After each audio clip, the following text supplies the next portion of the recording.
Okay. So let me remind you first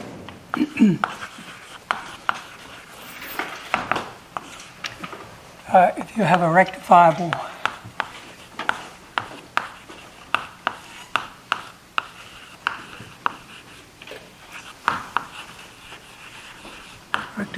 n-varifold, which is stationary in U.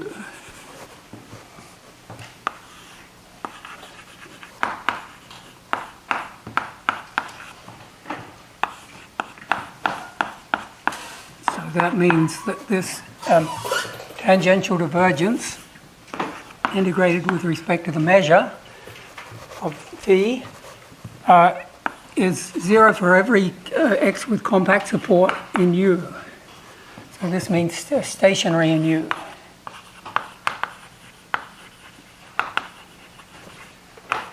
V is stationary in U. That just means it's, remember, this side is the first variation. And we're saying the first variation is 0. That's the definition of stationary. So this should be 0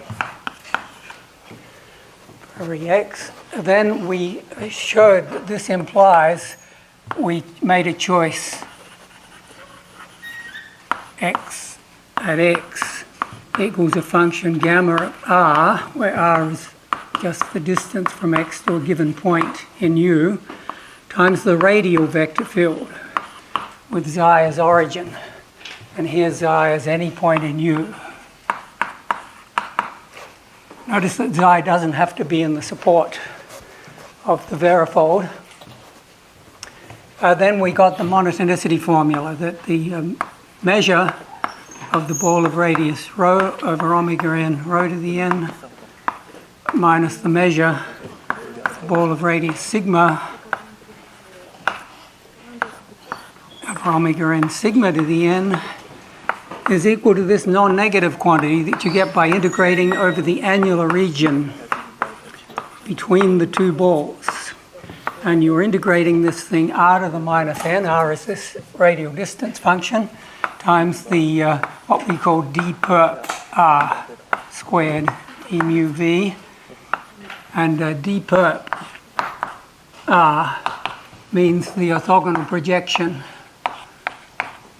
onto the normal space of the gradient of dr. And remember, the gradient of dr, if you take r to be the radial distance function, the full gradient in the Euclidean space is just x minus psi over r.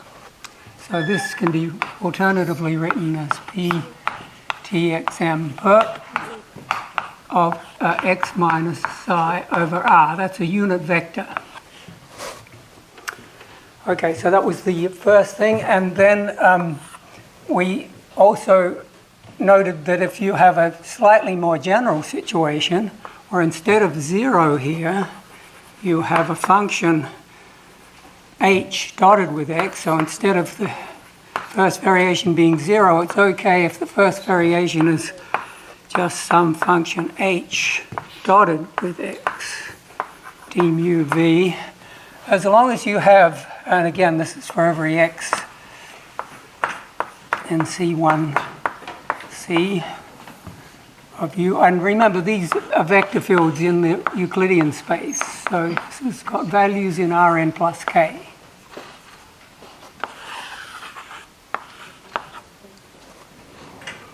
Same thing here, values in Rn plus k.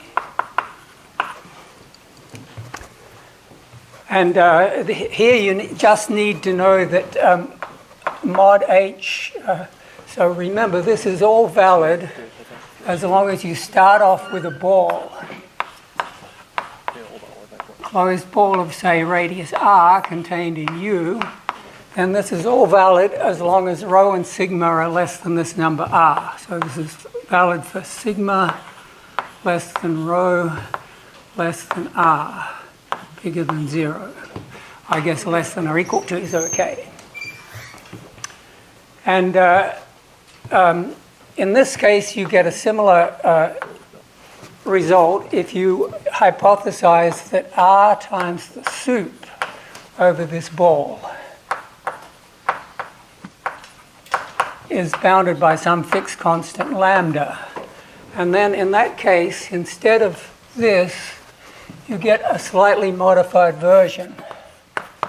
You get e to the, I'll explain these terms in just a second, you get e to the f rho times the same ratio, e rho xi over omega n, rho to the n minus e to the f sigma times the same quantity, omega n sigma to the n, is equal to a factor which depends on rho and sigma, so it's a positive factor though, times the same integral.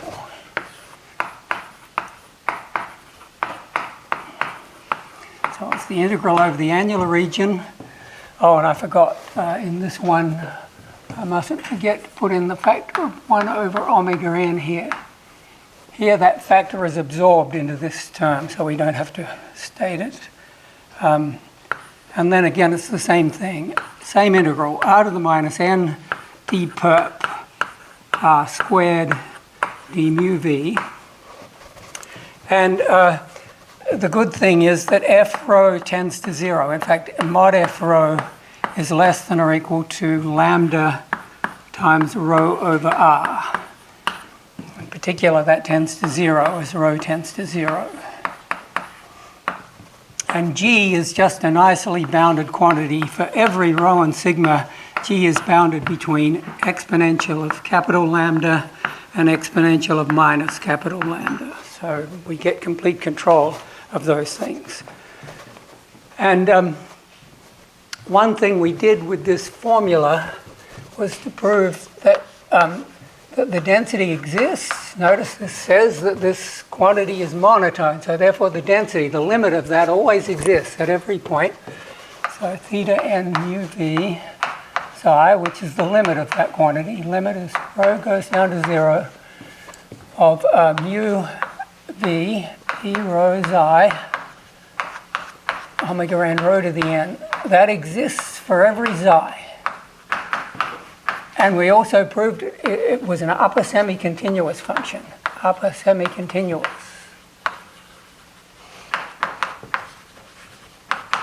On the open set U. And exactly the same argument. See, having these factors really doesn't change that argument because we still have monotonicity. This time it's monotonicity of that quantity rather than that quantity. But these factors are tending to 1, so it doesn't upset the proof of that.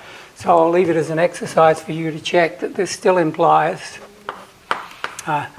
theta, again, exists for every psi and is upper semi-continuous. Upper semi-continuous on the whole open set U. Okay, so they were the main things that we did last time, but let me emphasize one more time that this case here, this includes 2 important special cases. That's the reason that you even bother to mention this generalization of that. This case includes 2 important special cases. One case when M is a smooth submanifold, n-dimensional submanifold.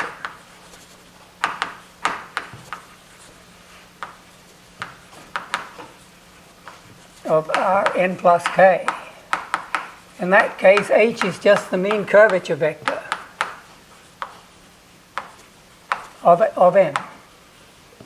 Curvature vector of M.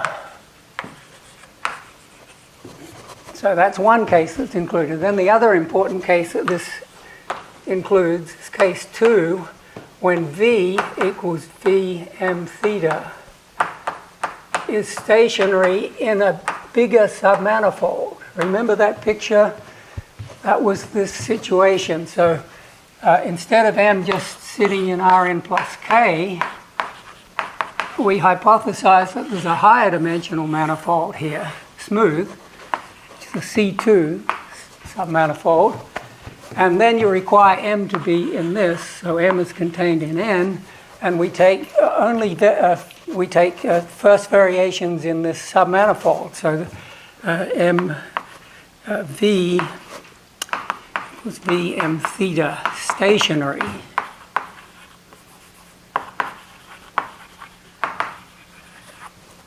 in N instead of in U. By the way, in this case, what's the set U in this first application? In this first application, the set U is Rn plus K minus the topological boundary of M. So here, boundary of M is the topological boundary. It's the closure minus M. Likewise, this case, remember we showed that if it's stationary in N, that means the first variation is 0 with respect to X, which are tangent to N. We showed that that actually gave an identity like this for arbitrary vector fields. And in this case, H, so this includes the case when this is stationary in N. And in this case, H is what we were calling HMN, where HMN is related to the second fundamental form. Remember how that went? HNM was equal to the sum I equals 1 up to N of the second fundamental form of the big manifold, N, in the direction of the tangent, the tangents of M. So here, tau 1 to tau N is an orthonormal basis. Orthonormal basis for the approximate tangent space, wherever that exists, which is almost everywhere. So that's the reason I mention this case. By the way, let's call this star, this identity. Whenever star holds for some choice of H, you generally refer to that H as being the generalized mean curvature vector of the varifold. So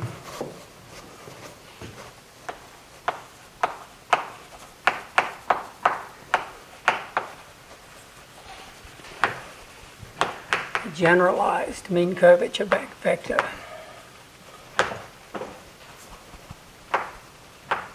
Generalized mean curvature of V.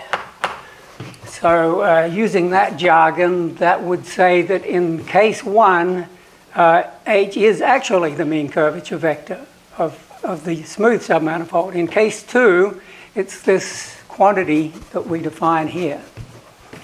The generalized mean curvature is this in that case. Okay, so they're important cases. And I really should mention one other generalization of this.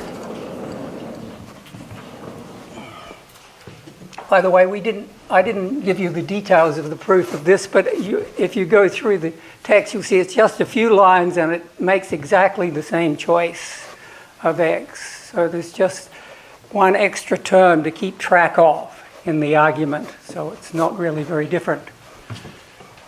And one other thing that I should mention, if instead of assuming that the generalized mean curvature is bounded in this way,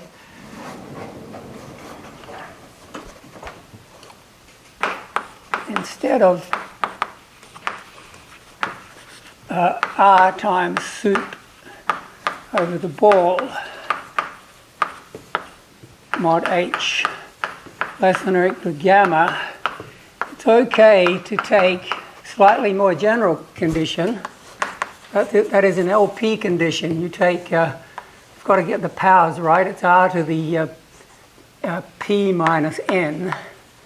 So this is for P bigger than N. So you take any number P bigger than N, and then you assume that the LP norm over the ball of radius R of the generalized mean curvature, E mu V, you assume that's less than or equal to lambda. In that case, you get, again, a similar inequality. It's just slightly more complicated again. This time, you just use holders in it. So instead of using this in the to handle the extra term, this time you use holder inequality to handle the extra term that you get from the, here's the extra term that you get in the identity. So to handle that extra term in this case, you just use the holder inequality, And again, the argument's very similar, but this time you get the following. You get e to the f rho. F rho is a similar function. I'll say exactly what it is in a minute. Similar to that function up there, but not quite the same. Mu b rho xi over omega n rho to the n, plus an extra term, 1 over p, same p as this, e to the f rho minus 1, plus, again, minus the same quantity with sigma in place of rho. So it's that minus the same quantity with sigma in place of rho. So that would be e to the f sigma mu b sigma xi of omega n sigma to the n plus 1 over p times e to the f sigma minus 1. And again, that's equal to something that is again just bounded above and below by this same integral.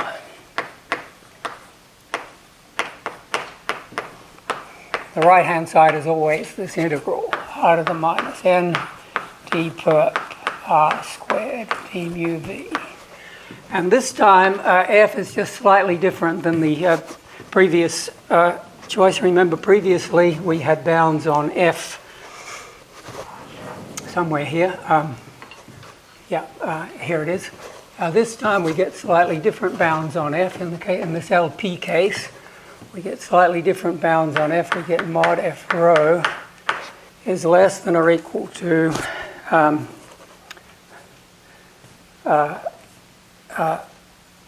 lambda times kappa. Kappa is going to be n over n minus p. Lambda times kappa times rho over r to the 1 minus n over p. Notice this is a positive exponent because p is bigger than n, so this still tends to 0. So it's not going to change any of these arguments. You'll still be able to prove up a semi-continuity of the function theta. And g, similarly, just slightly different bounds. G is bounded between e to the kappa omega, kappa lambda, and e to the minus kappa lambda. So all of those modifications are very easily proved. The basic argument is the original one, where we simply use the first variation 0. But I wanted to mention these other things because they are quite important in applications. Okay, so that's a description of the sort of the basic monotonicity identities. Now, let me also mention again that this enables us to, remember, this enables us to make canonical representatives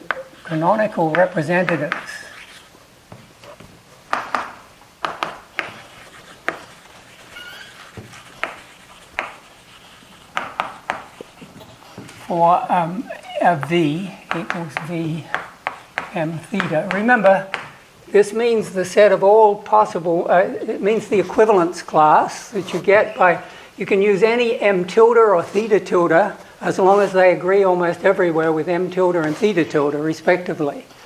But there's a canonical way of choosing a really good representative, and that is you can use this density function. Remember, one of the things I mentioned last time is in all of these cases, very easy to check just using the using Luzin's theorem. You'll see the argument in the text that theta n x, theta n mu v xi is equal to theta psi for almost every hn, almost every xi in n. So that enables you to, oh, and the other thing is, of course, it's 0. I think I forgot to mention this last time. Naturally, it's 0 by the upper density theorem. It's 0 for hn almost every psi which is not in M. I should have mentioned that last time. And that means that you can use this as your new density function, because it agrees almost everywhere, you see. It agrees almost everywhere in M, and it agrees almost everywhere off M also.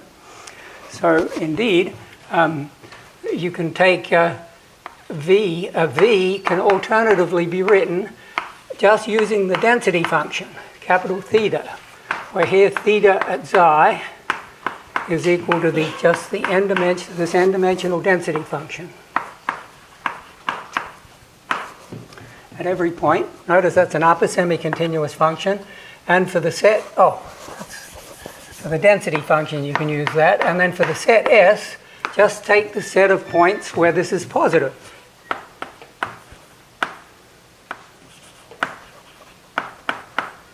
The set of xi in U such that theta of xi is positive.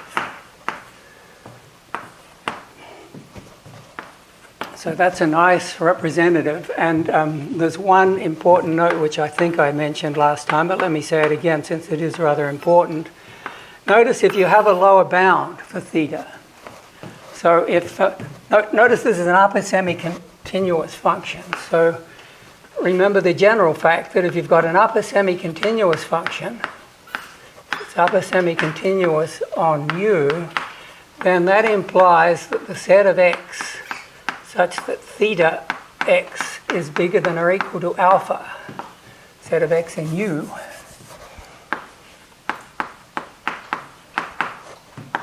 That is a closed subset of U, relatively closed subset of U.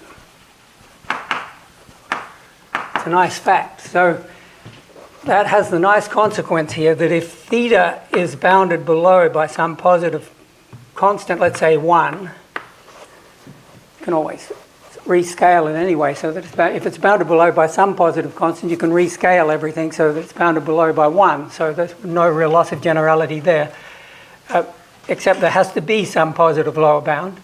So if you do have this, if this is true, Hn almost everywhere in M, the original varifold, then notice that, of course, theta is bigger than or equal to 1 everywhere on this set S. Of course, it's still 0 off S, but it's bigger than or equal to 1. And furthermore, in this case, this is then a closed set by this general fact. In fact, it's equal to the support of mu V, clearly, because it's these off S, the density is 0, and of course the complement is an open set, so that means that the measure doesn't have any positive. It means that the support actually is in S in this case. So that's nice. That means that in this case you can rewrite this varifold as the varifold associated with the support of the measure, if you wish, and the same theta, which is just the density function. It's a nice fact. Okay, so I think that's enough of that. Let's see what else. Oh yes, I owe you the proof of the convex hull property. So let me restate that and we'll give the proof.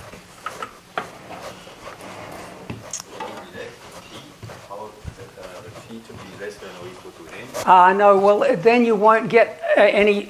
There are things that you can say on sets of positive. There are things you can say almost everywhere. If you look in Allard's paper, for example, there are things that you can say almost everywhere, but you can't make these definitive statements anymore. So you won't get an upper semi-continuous function, for example. You'll get a function that maybe exists almost everywhere if you want to do a little bit of messing about. But you don't get a nice, clear result like this.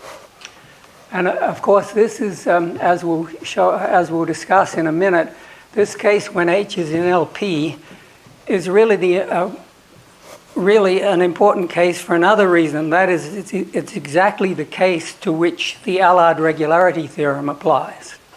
You definitely need the LP, P bigger than N for that. Yeah. Okay, so let's talk about the convex hull property.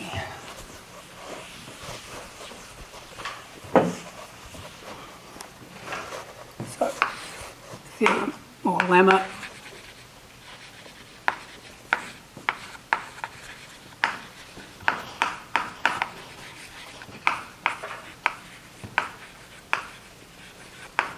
So you suppose that you've got V, rectifiable verifold. Suppose that it's stationary in Rn plus K minus capital K, where K is compact.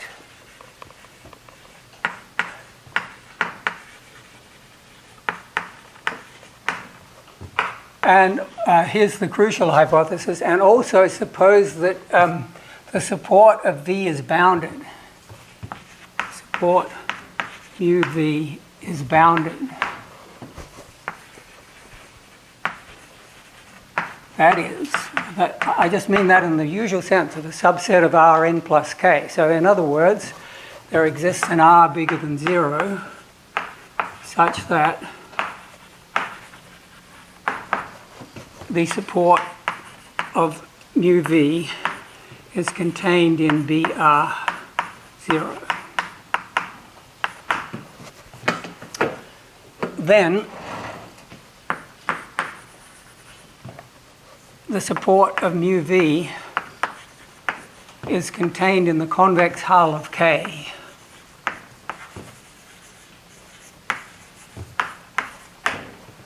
So as I mentioned last time, you can sort of give a schematic picture of this. You've got a compact set here. Think of it as a curve or an n-1 dimensional submanifold, for example. And you've got your rectifiable verifold, and you've got this big ball, radius r.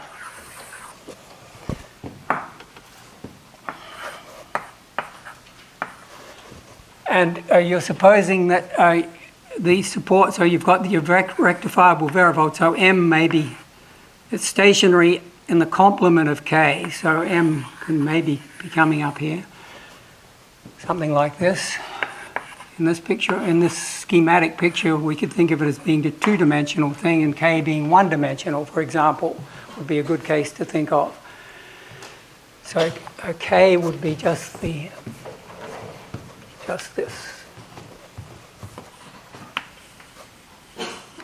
So that's a good example to think of.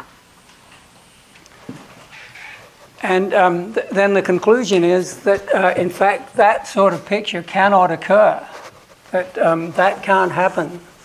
The worst that can happen is that you get the convex hull of K. The support of V is contained in the convex hull of K. So let's see if we can give the proof of this.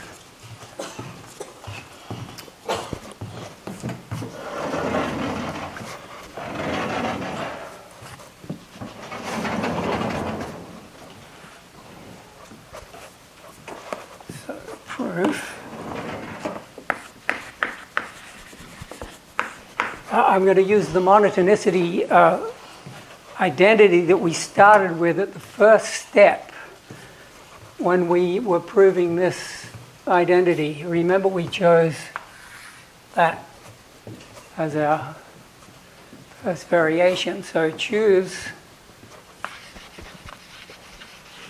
x at x equals, and I'm going to take, in this case, I'm going to take the point xi to be the origin of the Euclidean space.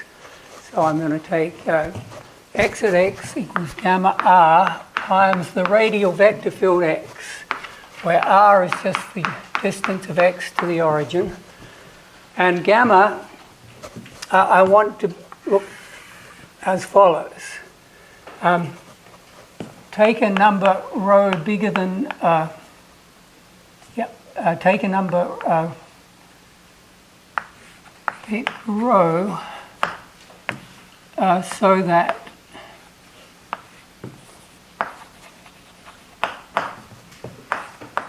B rho at a B row, pick row, pick a ball.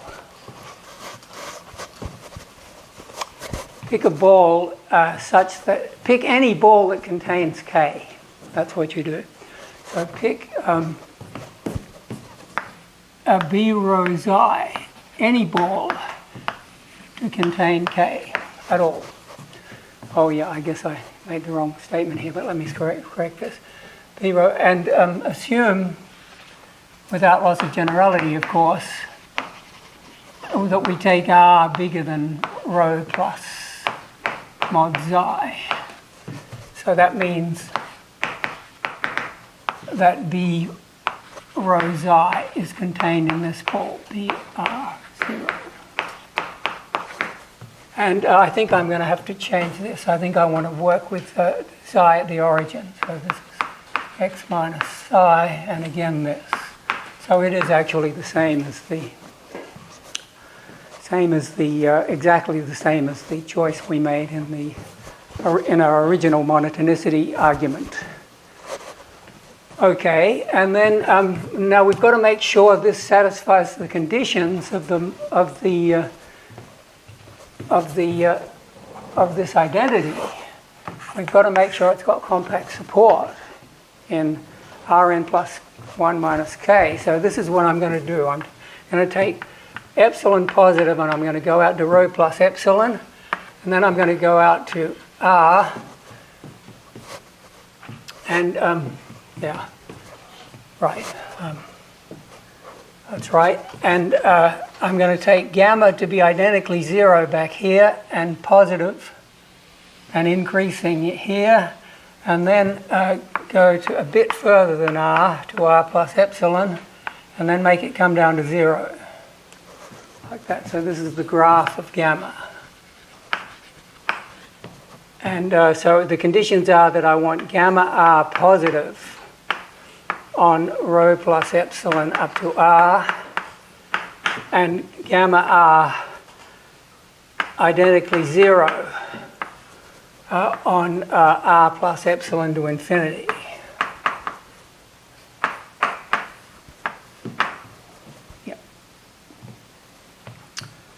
Now, in fact, even want it to be a bit more than that. Actually, I want it to be positive on R plus epsilon over 2. It's probably better. And so this is R plus epsilon over 2, that one there, so it's positive. And let's also make it increasing in that interval. So we've got to make it come down fairly quickly here between R plus epsilon over 2 and R plus epsilon. And so we want gamma prime also positive there. Both gamma prime and gamma R positive on that interval between rho plus epsilon up to R plus epsilon. And then plug in to the first variation formula. Now you remember the identity we got by doing that. So integral div mx d mu v equals 0 then implies, by the argument, exactly the computation we used before. It's gamma r plus gamma primed r times tangential gradient r squared, n times gamma r.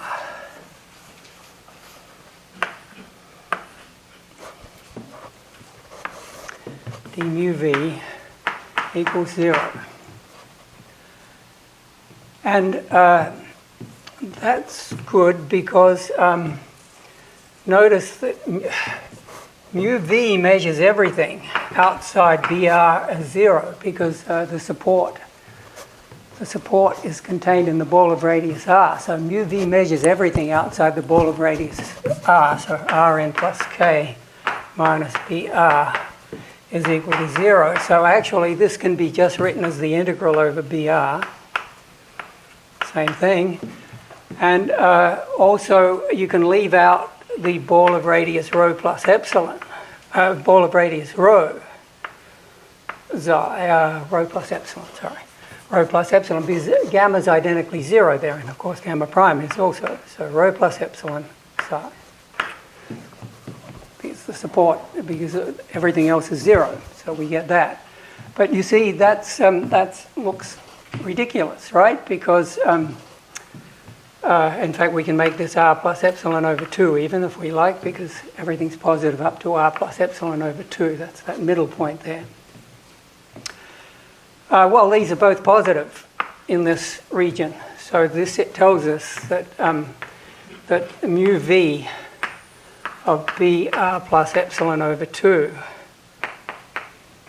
centered at 0 minus b rho plus epsilon xi equals 0. And of course, well, we already knew that this part was 0, so that actually tells us that the measure of all of Rn plus k minus this ball is 0.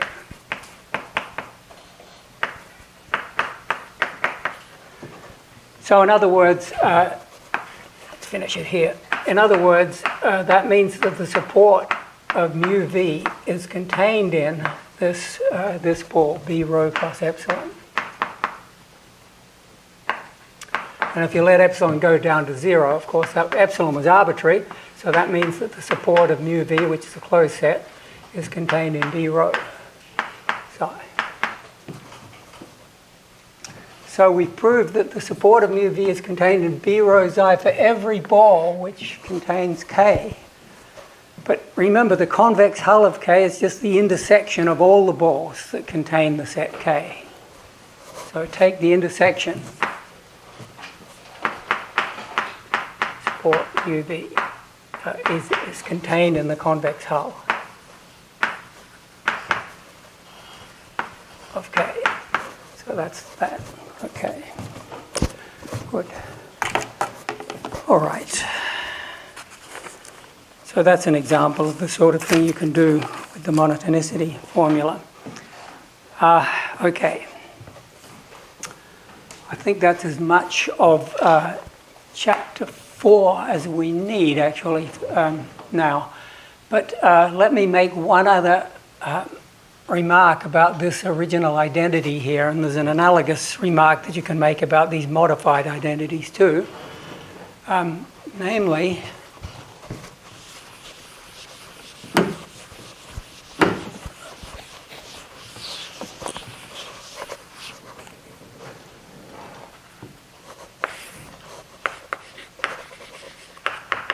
if you let sigma tend to 0 in this identity, this becomes the integral over the ball of radius rho times of this guy, and this becomes the density. So you get that, so you let sigma tend to 0, then you get mu v b rho xi over omega n rho to the n minus the density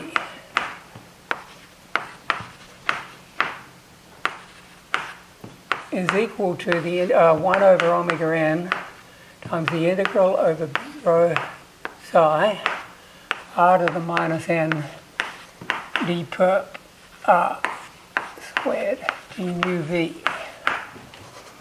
So you get that identity, which is an important identity. And notice it's a little bit surprising in this, if you stare at that term there, sort of a bit surprising. Notice that integral r to the minus n, if you integrate over any ball, say b rho centered at xi, remember r is mod x minus psi, it's the distance to xi. If you do that, of course you get infinity. That's just analogous to the fact that when you integrate r to the minus n over Euclidean space, you get plus infinity. That's the borderline power. If you integrate a slightly larger power, it's finite. But if you integrate the minus nth power, it's plus infinity. So that suggests that this has to be going to 0, at least in some weak sense, as you approach the point xi. So let's see if we can sort of see what that roughly says geometrically. It's saying that this guy, the orthogonal projection onto Tm perp, that's what d perp means, of the gradient, which is just the unit vector, x minus psi over mod x minus psi, says that that, at least in some sense, is tending to 0. Otherwise, this integral could not be finite. Of course, this is not rigorous, but in some sense, it has to be getting small, at least in most places. This is as x tends to xi. But now, what would that mean for a smooth manifold?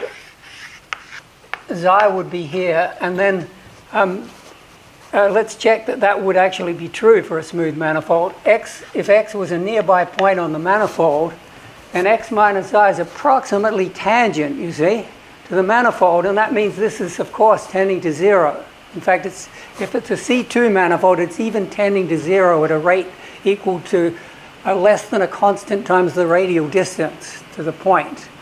So, so it's saying that even though this M may not be smooth, nevertheless it shares that sort of property with. However, there's one other picture that you should keep in mind here. You don't need to be smooth to make sure this tends to 0. If you take a cone, and again that's got the same property, you see. So we'll show later when we come to talk about tangent behavior of these things that that's actually what this is saying. It's saying, okay, it's not necessarily saying that it looks smooth near the point, but it is saying that it looks conical near the point in some sense. That, of course, what I'm saying is not rigorously established at the moment, but that's what you should keep in mind here. Okay, so that's something to keep in mind. Now, that's as much as I think we need to do on Chapter 4. So now I'm going to move on to Chapter 5, which is the Allied regularity theorem. Oh, any chance of turning off our white noise, do you think?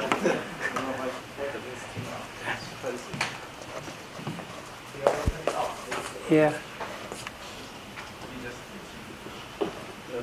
I'm not sure.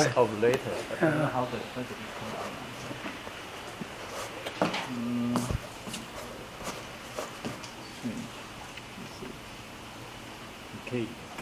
Yeah. See, she turned this off earlier, but I don't know if this turn this on now. Maybe it's one of these. Huh? What does that say? This is really soft. Yeah. Huh? Yeah. Oh.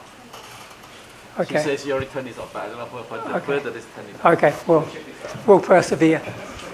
Okay, so so that's as much as Chapter 4, much about Chapter 4 as we need.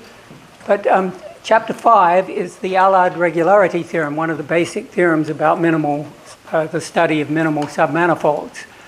But Chapter 5 is extremely technical, so I figured it would be a good tactical procedure to only give an introduction at this point to Chapter 5, and then next time move straight on to Chapter 6, and then come back to the really technical stuff in the last week of the course, because otherwise we might get a bit bogged down in technicalities. So let me at least introduce the Allied regularity theorem, tell you what that actually says, and give you some of the really the main idea in the proof.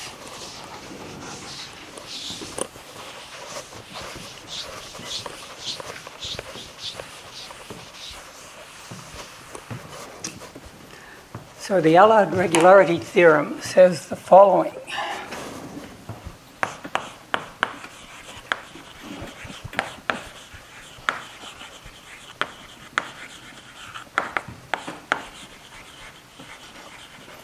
And actually, I'll just state it. The theorem is actually a bit more general than I'm going to state, but for simplicity, I'm going to assume that V is a varifold,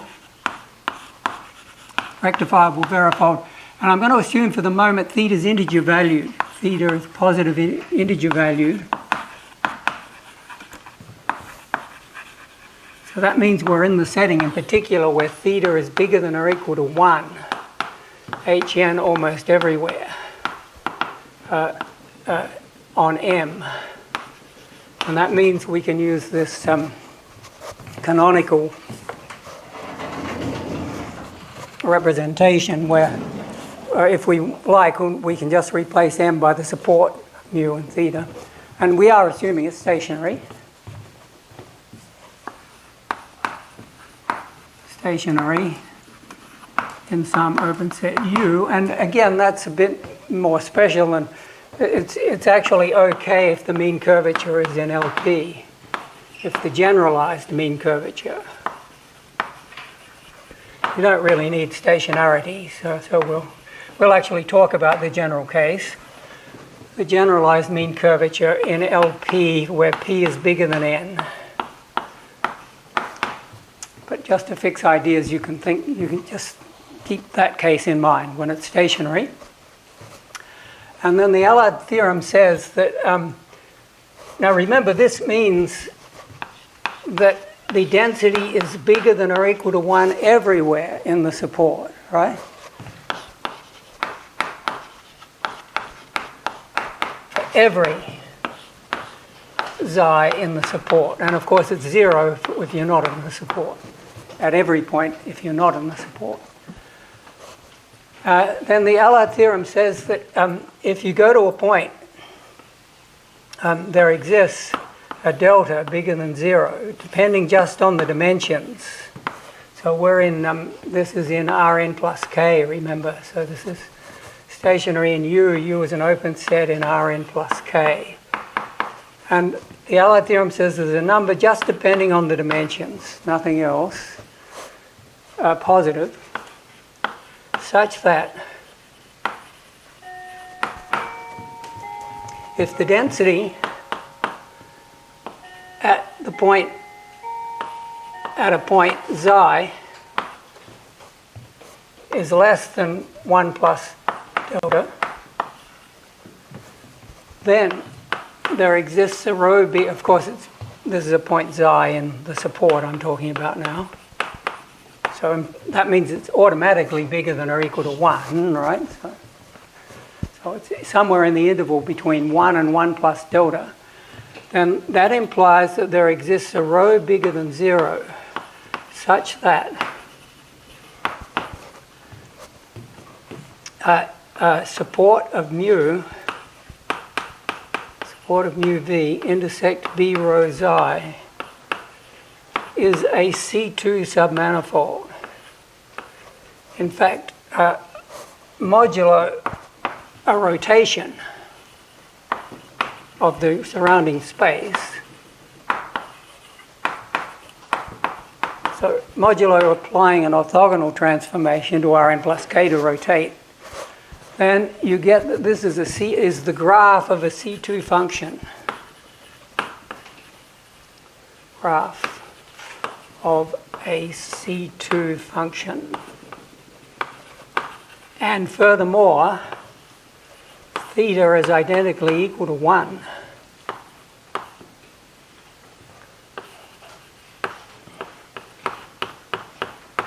Identically equal to 1 in this ball. Support mu v. Intersect b rho xi. Really very elegant theorem. Notice that it's sort of interesting. It means that if you've got a stationary varifold, there's always a gap in the possible values for the density function. You can never have a value of the density function that's strictly between 1 and 1 plus delta. Because as soon as it's less than 1 plus delta, it has to be identically 1, according to this theorem. Okay, so that's the Allard theorem. And after the break, I'll give you a little bit of an idea about what might be involved in the proof, and I'll also give you a couple of examples of minimal submanifolds which do have singular points to show that, indeed, that it's not that difficult to write down examples with singular points. So let's take a break for 10 minutes now.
The same in Stanford. You hear about what things it costs. You know, some simple job, you can find out how much it costs. You just can't afford it. Back to school, institutions like that come, and they just make up a number. They just make up a very large number.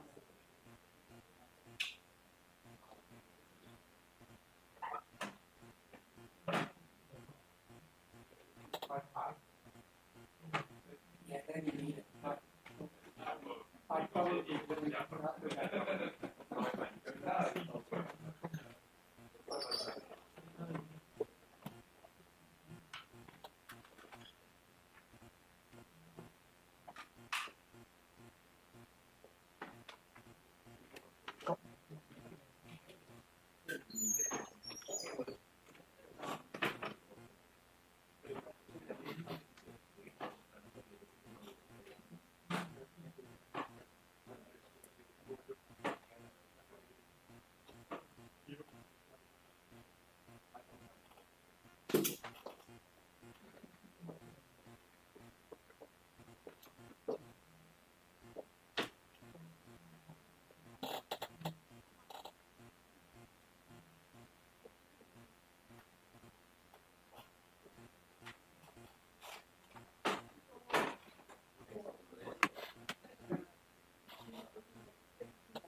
I've seen a few false proofs on the web, but don't worry about the possibility of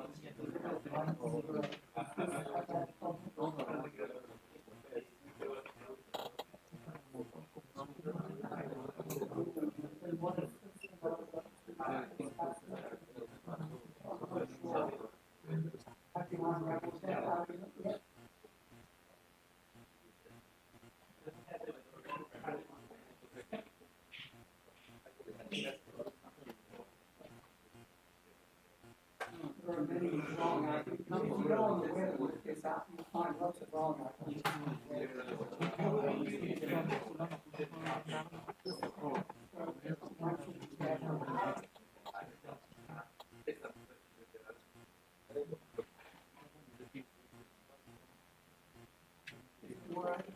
Yeah. Are you confident it's correct? Okay.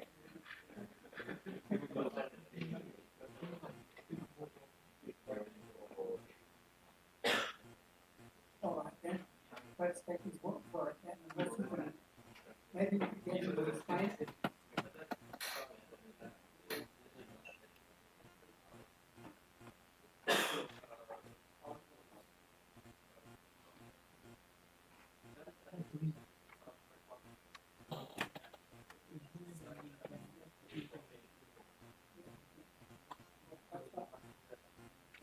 Taking care of both of those things. And you were aware of the fact that you can have confidence. Maybe you could explain it to me. Anyway, let's get the out.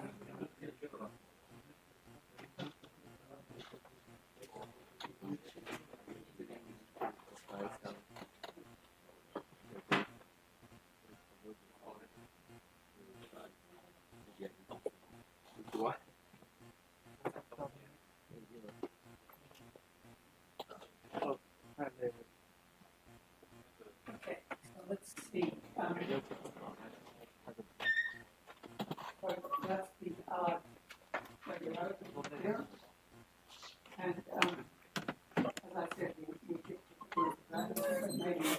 maybe in the last week. But let me tell you what the main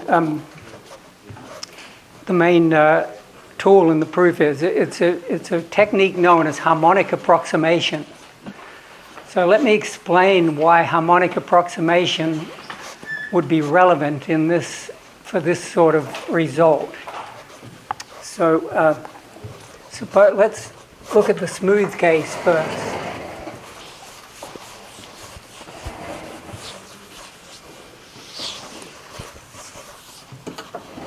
So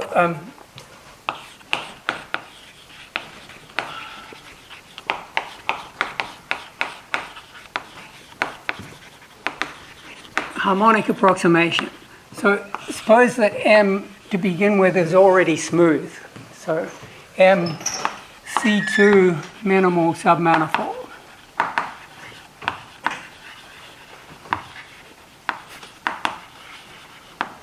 And so it's a nice picture.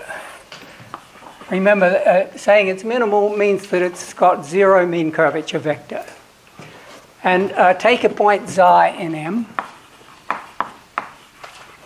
And without loss of generality, since we can always rotate, we can assume without loss of generality that the tangent plane at xi is just Rn cross 0. So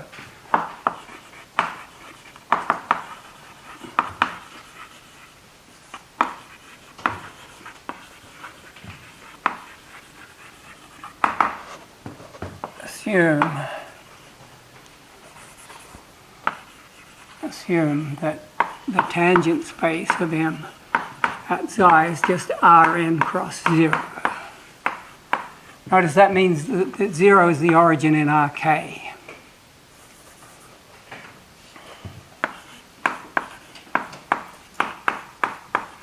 Because we're in Rn plus k.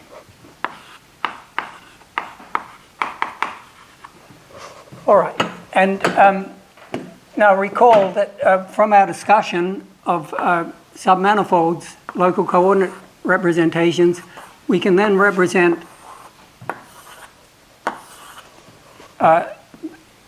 locally represent M near xi as the graph of a C2 function, right? So then there exists rho bigger than 0 such that B rho eta, B rho xi rather, intersect M equals the graph of some U, where U is defined down here. This is downstairs picture. This is down here in Rn times 0. And then this direction up here is Rk direction.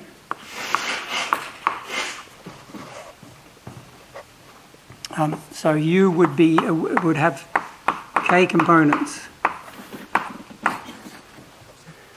And that would be a mapping from some open set V into Rn plus into Rk, and the graph map then, graph of U contains this set. So at least contains, could be bigger.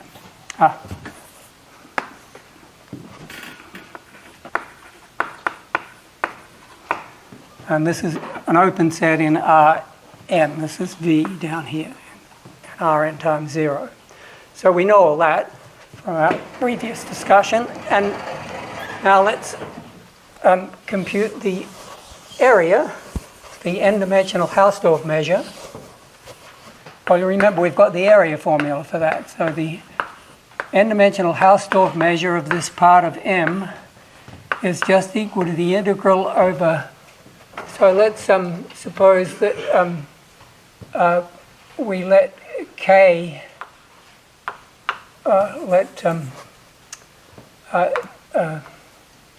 omega be the set which maps to this. So yeah, well, let's just do it this way. Let's take omega to be a closed set here. So that graph of U is equal to B rho intersect M. So U is actually defined in a neighborhood of that closed set, but we would just restrict it to the closed set. And then by the area formula,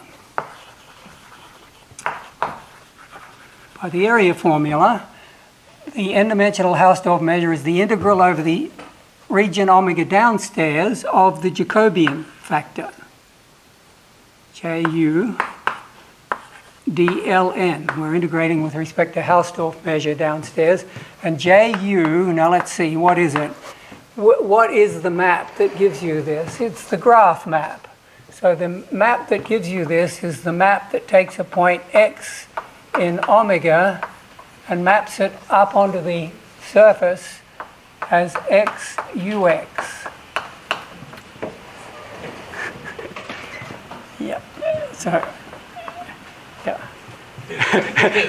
Everyone has to stop generating heat now. Ju is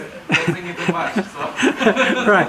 There's too much brain activity going on. That's what Candy is about.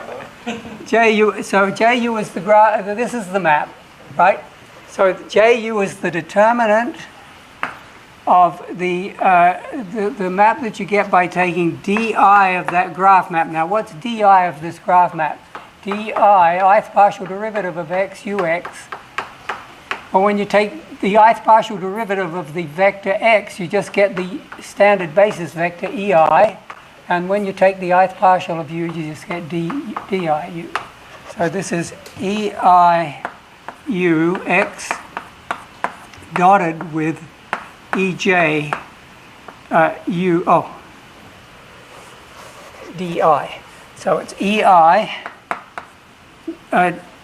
diux dotted with ej djux, and that's equal to the square root of the determinant of, now let's see, when you dot these you get Kronecker delta ij plus diu dotted with dju, diux dotted with djux. And this is it, right, so that's what you get. Now, let's compute that. And the other thing is, remember that we've set it up so that the tangent space at xi is Rn cross 0. So there's something extra that we know about this map U here in this case.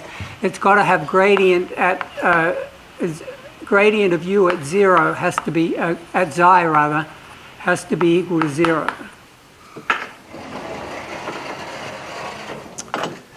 Okay. So let's see. Oh, right here. Okay. So, yeah. So, yeah. That's not us. Right, so let me redraw this picture. This is M intersect B rho. And we've got the downstairs is omega. This is down here in Rn. And a point x down here maps to a point x ux up here. And the original origin, so xi might be here, and that's the that's xi 0. So xi equals xi u xi 0 u xi 0. And du at xi 0 is equal to 0 because the tangent plane is horizontal at the origin. In this case, the origin is this point xi 0. Okay, so that's what we have. Now let's expand this out. Now you remember that when you expand out a determinant, you get 1 plus the trace is the first term that you get, so it's square root of 1 plus the trace. Now the trace is trace of this, which is just gradient u squared.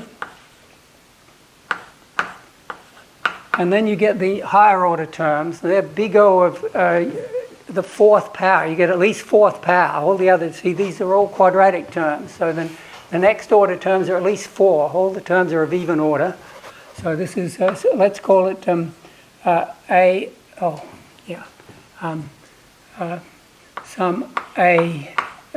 du.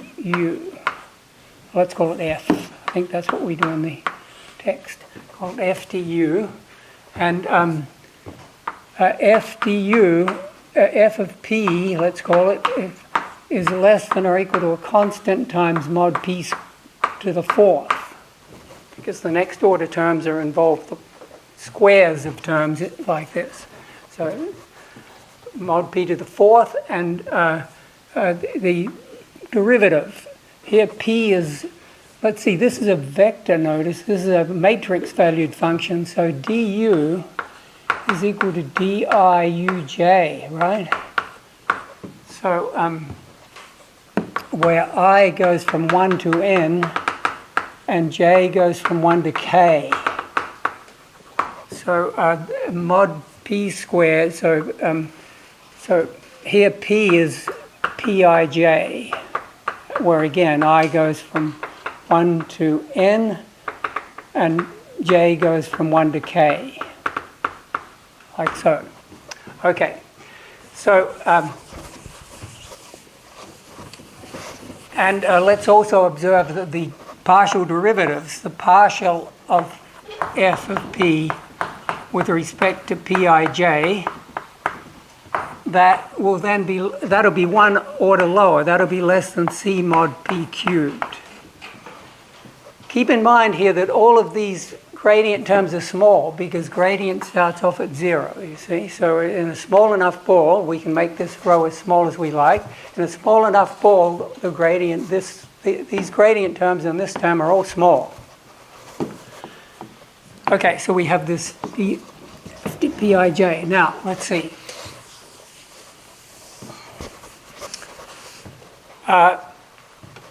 I can expand this square root too. Be careful about the square root. Remember, when you expand the square root function, this is small, so you can use a power series expansion on the square root, no problem. But you've got to remember you get a factor of a half in front of the first term, right? So this is 1 plus 1/2 du squared plus a half, well, plus terms of, plus big O of du to the 4th. Like so. So you get that.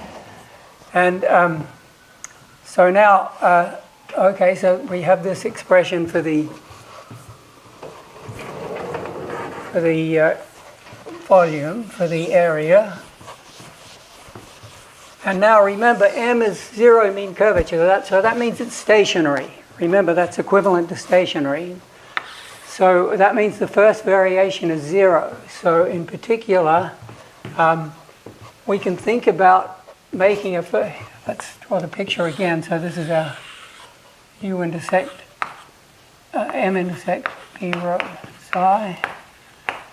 And this is our downstairs domain, omega, which is the graph, and the graph this is the graph.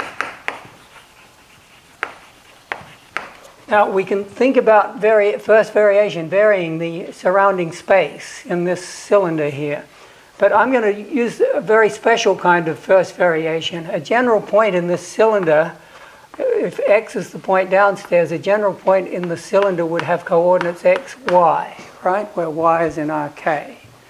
So I'm going to think about a variation that takes x, y to xy plus t times, that only varies the y coordinate. It takes t times zeta depending on x.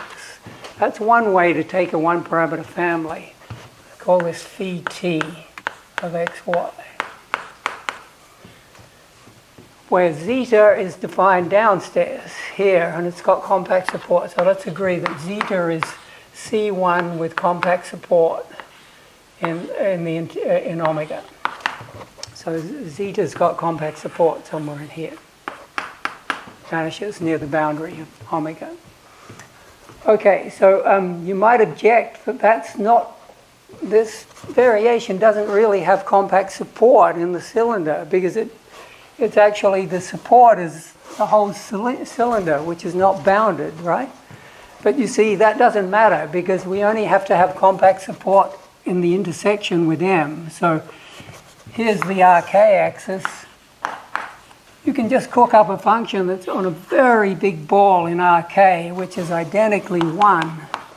Call it phi of y, say. Just depends on the y variables here. Take it to be identically 1 in a very big ball and to have compact support.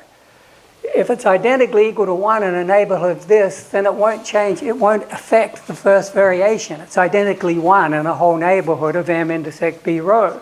So it won't have any influence. So even though this variation technically doesn't have compact support in the cylinder, it doesn't matter.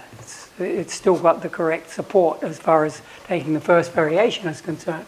So then we take ddt of phi t sharp m, phi t of m. Oh, sorry, we're talking about the measure. We're talking about this volume. Evaluated it to 0. Well, that's just the first variation of this guy. The integral over omega d dt of j of u plus t times zeta, evaluated at t equal to 0, dln. That's all that is. So we just have to take the first variation of that. Well, that's just the first variation of this guy. So let's do that. So it's integral. Let's see, we've got to compute that. So it's 1 plus a half du plus t zeta squared plus the higher order terms.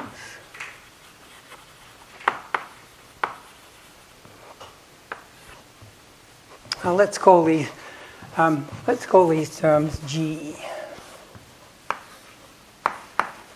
And GU was similar to this. It's got the same conditions as this. So G will have similar conditions to F here. So in other words, G P less than or equal to C mod P to the fourth, and the partial of G with respect to Pij will be less than a constant times mod P cubed. So okay, so that's like that. So let's call this G. So it's G U plus T zeta. And then it's dln. Okay, so we've got to take the derivative of this.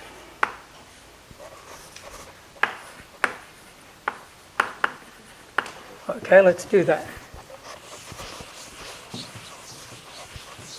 Well, let's see. This is integral over omega. Now this bit gives 0, it's constant.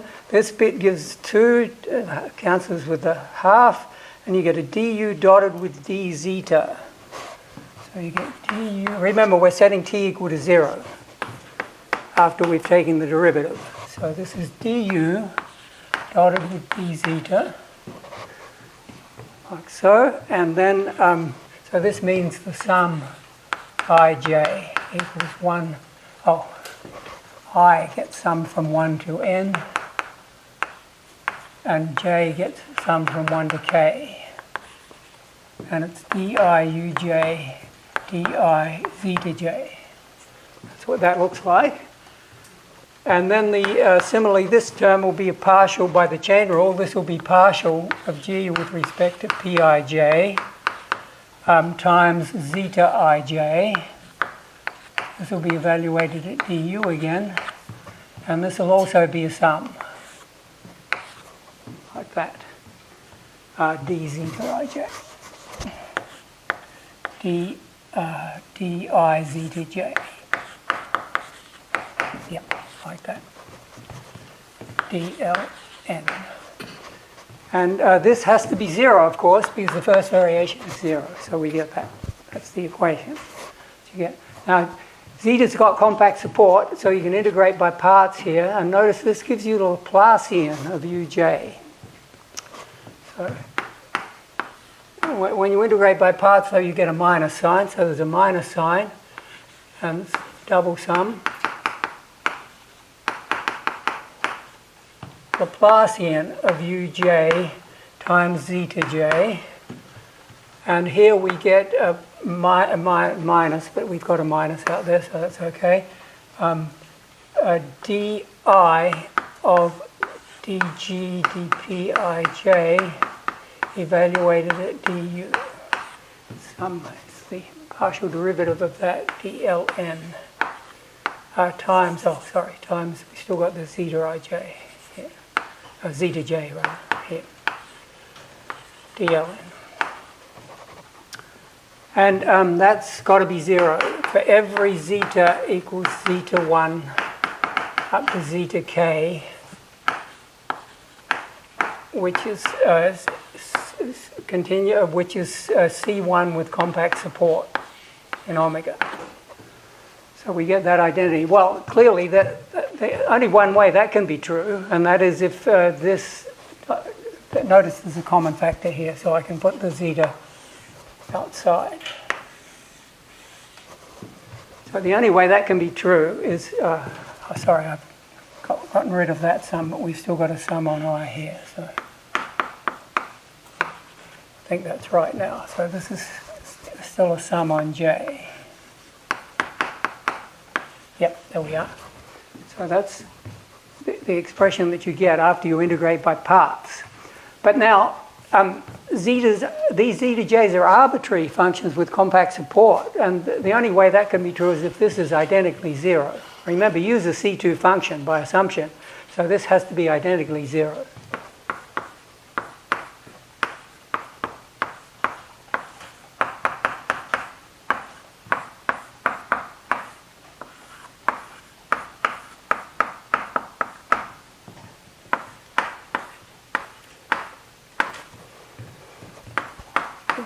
Identically 0.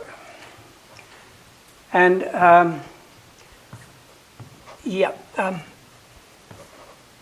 notice that that can also be written as Laplacian uj plus the sum. Now this is I forgot this sum on, there's no sum on j, it's a sum on I. And this is sum from I, we'll just leave it like that. Now, notice that this term here, well, we could work it out by the chain rule. This term is dg, dpij, so I've got to take second partial derivative. So it's p lk, say, second partial of g, evaluated at du, and then we've got to take the relevant term here with respect to I, so it would be I dk ul. I think I got the indices right there. So it's now notice that this has absolute value less than or equal. Let's see, the g is like p to the fourth, so dg dpij is less than c cubed, and dg dpij dplk, that's the second partial derivatives of g, they're less than c times mod p squared. So this coefficient here is less than or equal to a constant times mod du squared. So intuitively, looking at this equation, you've got the Laplacian, and then you've got these extra terms which do involve second derivatives, so you can't just sort of ignore them. But on the other hand, the coefficients of these second derivatives are like c times du squared, of order c times du squared, which is small. So this suggests, possibly, that this is Laplacian uj is approximately 0, right? Now let's make this rigorous and show that really there is a harmonic function that really does approximate uj. That's really the basis for the Allard method for proving his regularity theorem. So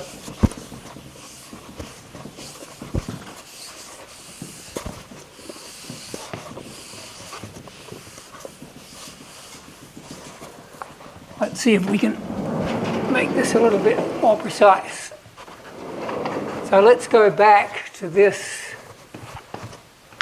step. Forget this for a minute. This was just for intuitive purposes. Let's go back to this step for a moment. So we've got this identity, and this is for zeta, which is C1 with compact support in omega. And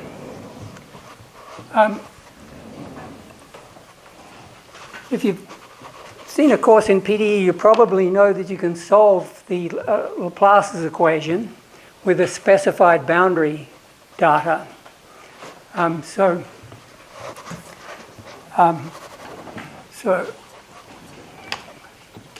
choose a harmonic function V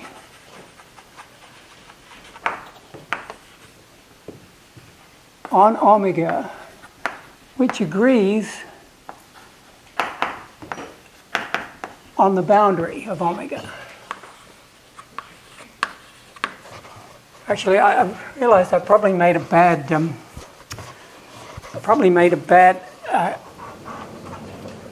let me change something about the notation here. I realized I probably chose the wrong way around here. Rather than call this M intersect B rho, let's take the downstairs thing to be a ball. That's more convenient. So there's a ball down here centered at xi 0. So this downstairs thing is a ball of radius rho centered at xi 0.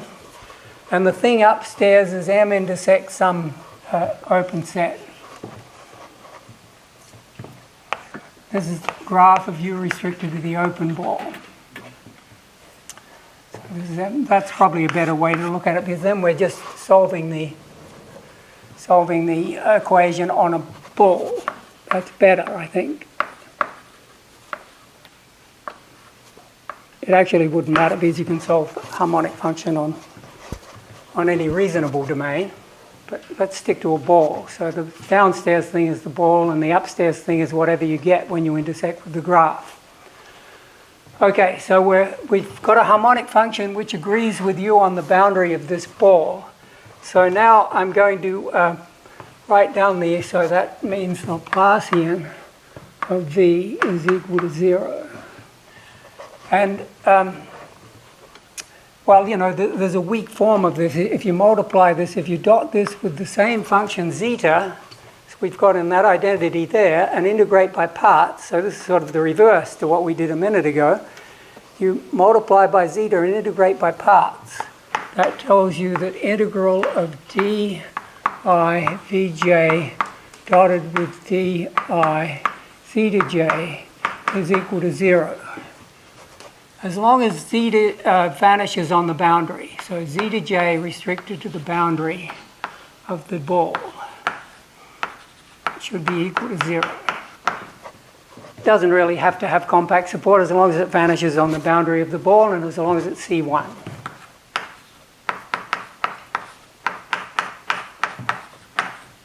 So we get that equation on the ball downstairs. And now I'm going to compare this, let's call this 2, and this is our equation 1. I'm going to subtract 2 from 1. So 1 minus 2 tells us that integral di of uj minus vj dotted with di zeta j is equal to this other stuff here.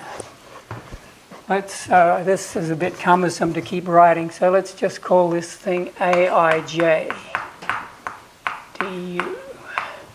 So this is equal to minus the integral, so all these integrals are over the ball downstairs.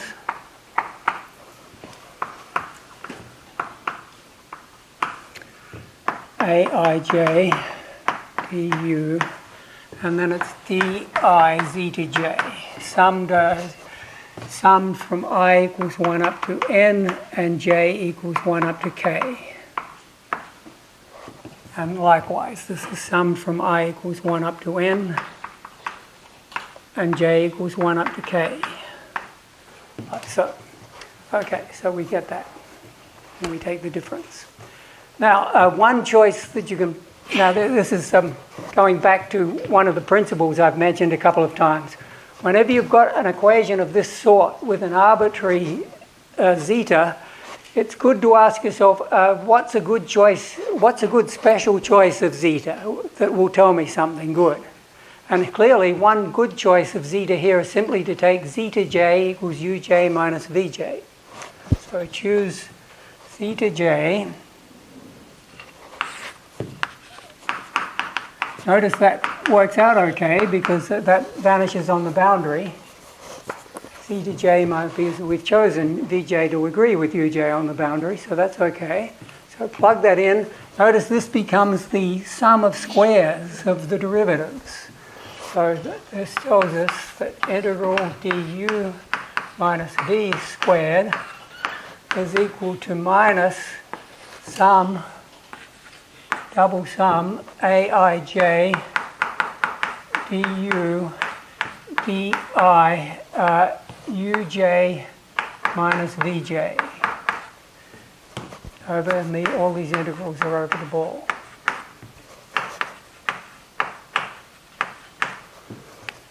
Okay, so we get that. And then I'm going to use the Cauchy-Schwarz inequality. AB is less than or equal to a half A squared plus a half B squared. So let's use that here. So this is less than or equal to a half times the sum of squares of these.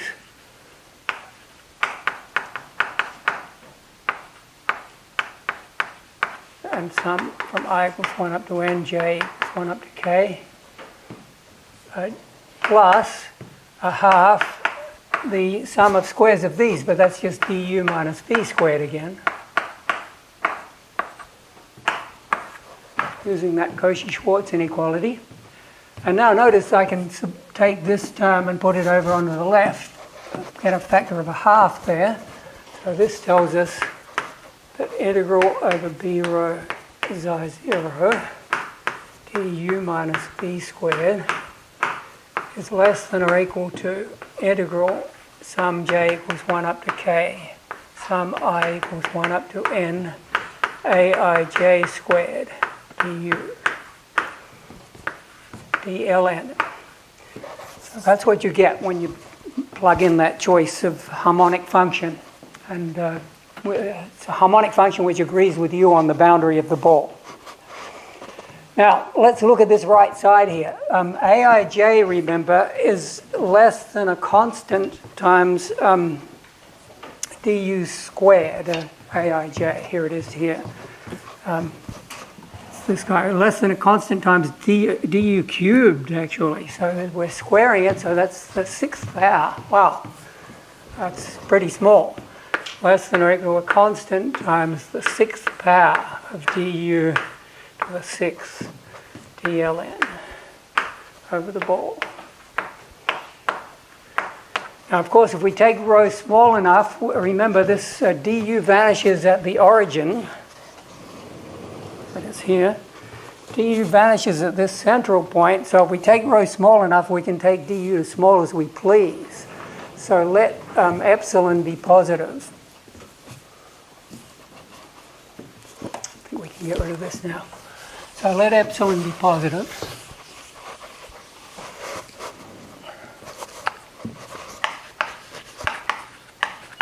And pick rho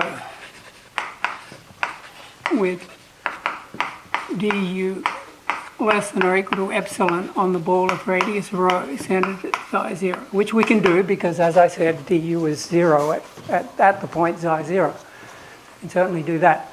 So then this means that on that ball, integral b rho xi 0 du minus v squared is less than or equal to, now I'm going to pull out 4 of these 6 powers. So I'll get c times epsilon to the 4th times the gradient squared. So I get c times epsilon to the 4th power times integral b rho xi 0 du squared. And now if you stare at that, you see that actually that really does show that the harmonic function is a very good approximation to u on the ball of radius rho, on a small enough ball. Because this is the comparable quantity without the u, and if you subtract off the u minus v and take the same quantity, the gradient squared again, you get a much smaller quantity than you started with. So that suggests that harmonic approximation might be useful in approximating minimal surfaces. Of course, that's a long way from Allard's theorem, but at least it gives you the hint about how you might proceed to try to make some sort of harmonic approximation. And that is the idea of Allard's theorem. So we will come back to that. But I think for the moment, that's all I'm going to say about the Allard theorem. So we've just got a few minutes, so let me use those few minutes up by introducing the preliminary material from chapter 6 now.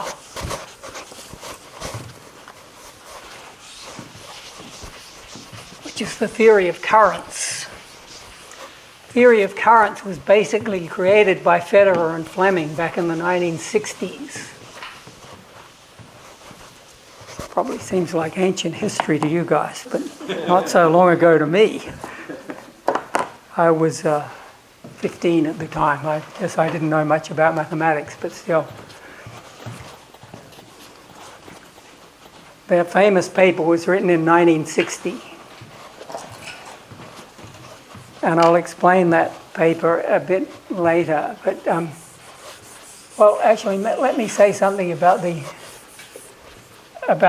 one of the main results that they proved in that 1960 paper. This is Federer and Fleming.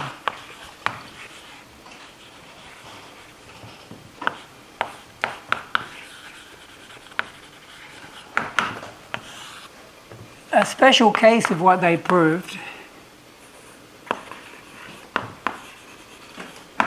is really, at first sight, you just don't believe this. It seems ridiculous. You can't believe it could possibly be true. They said, this is a special case, but they proved something actually even much more general. But they said the following: suppose you take a sequence, take any sequence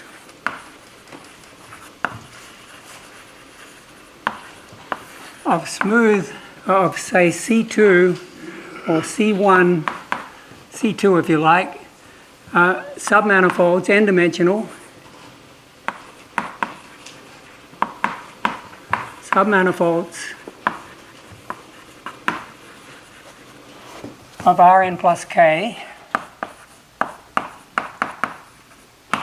and suppose that none of them have got, let's call them mk. Oh, no, k we're using for the dimension, so mj, j equals 1, 2, etc.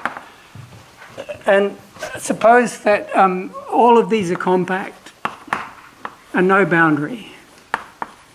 Compact for every j, and we can take them to be contained in the unit ball if you like, that's okay. And you can also you can assume that boundary of mj is empty. No boundary. So they're compact manifolds. Then they said that there exists a rectifiable set. Oh, by the way, I said I left something out here. M-dimensional oriented.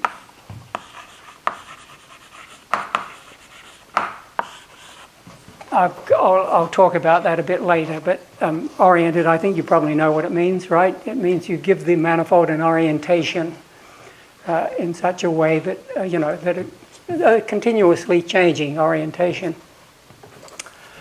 So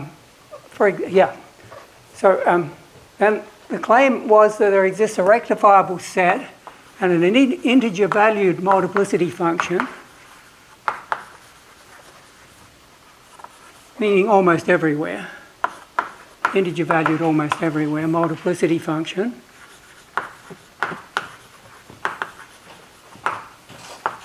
such that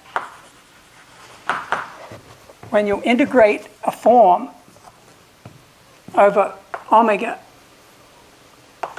you integrate an n form over omega. I'll talk about this in more detail, so don't worry if you haven't seen integration forms before. Probably some of you have those, so that's okay. Take a smooth n form, then that converges to the integral over m of omega. And there's a rectifiable set and an orientation. There's a way of orienting the approximant and an orientation. So what does an orientation for a rectifiable set mean? It means that is that you choose an orientation for the approximate tangent space almost everywhere. So that does make sense for us from our discussion of rectifiable sets. Approximate tangent space.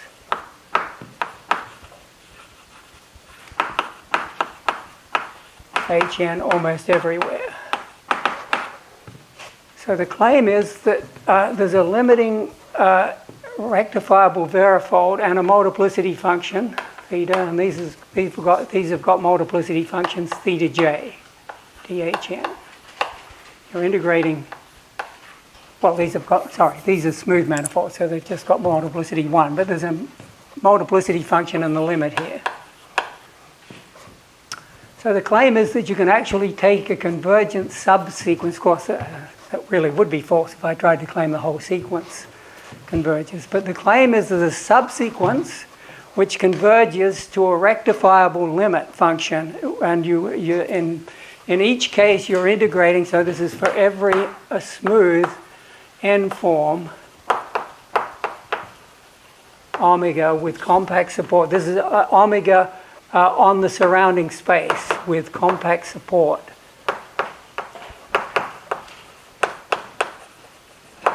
In Rn plus K. So you're saying that there's a subsequence which gives you this limiting procedure for every smooth end. I mean, that sounds totally ridiculous, right? Because just think how bad these things are. Oh, yeah, well, it is totally ridiculous because I forgot there's one. We've got to assume that the n-dimensional Hausdorff measures of these are bounded. So sup over all J, finite. So they've at least got bounded n-dimensional Hausdorff measure. But that sounds absurd, because think just how bad these things could look. I mean, you can have fun by starting off with a sphere, that's M1, and then you can start putting little filigree on it. That's still a smooth submanifold as long as you do it in a smooth manner. And then you can let these become sort of dense. These things, there's a limitless amount of complexity you can get there that without increasing the volume above a fixed amount, right? So it seems utterly ridiculous. How could you possibly have a limiting rectifiable set here?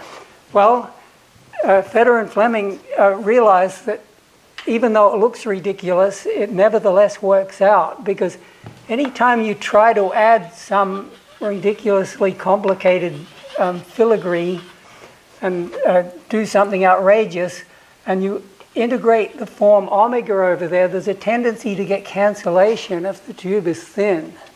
So that anything that really looks terribly sort of thin and extended tends to cancel out in the limit. Of course, they had to prove this rigorously, but they had a method for doing this. I'll talk about this method. It's called the deformation theorem.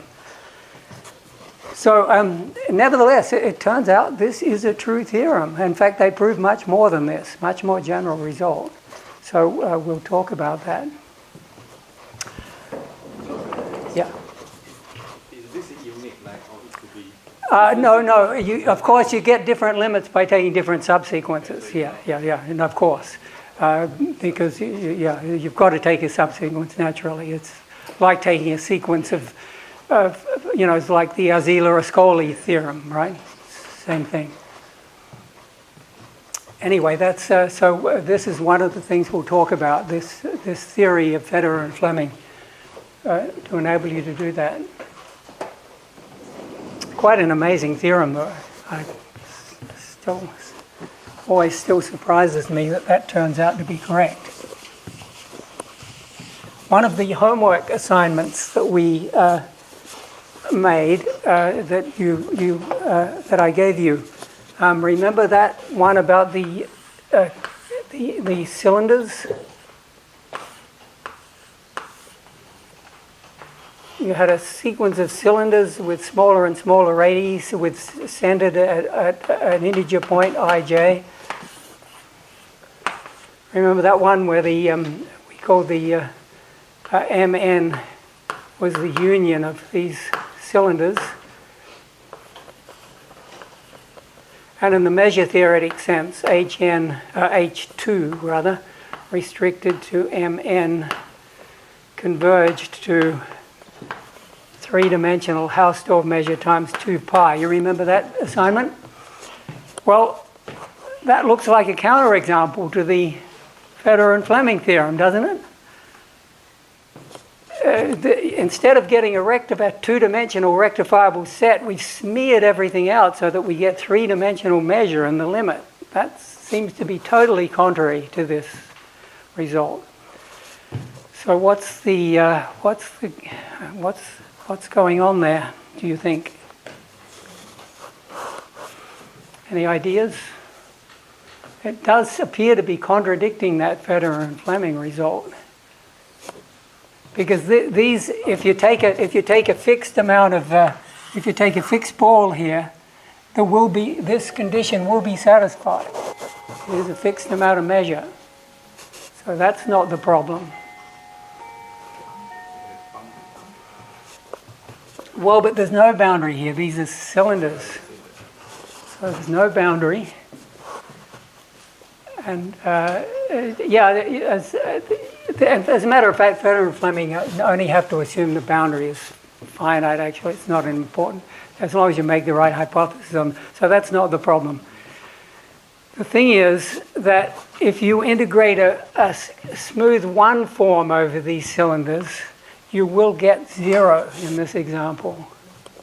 For the reason that I said, see, think about integrating a one form. What does it mean to integrate a one form over a cylinder, over a thin cylinder? It means that you take the dot product of the one form looks like, two form. So two form in R3 looks like this.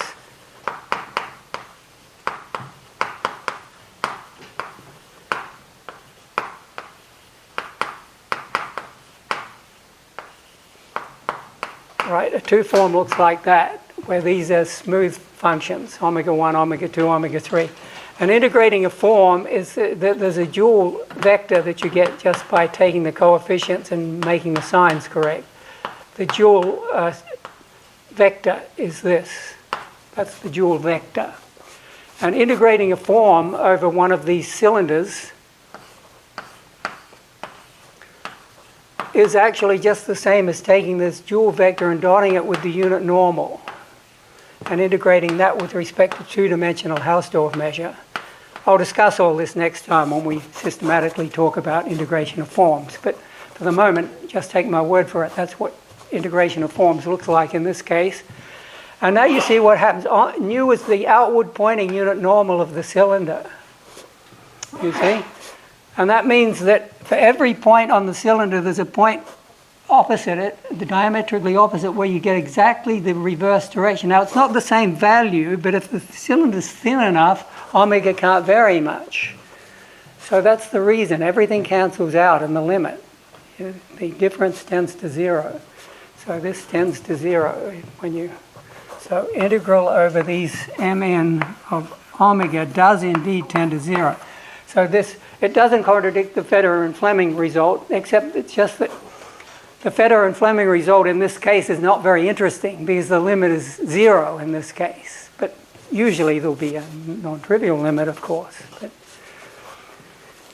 yeah, so we should stop there for today. We'll continue there next time.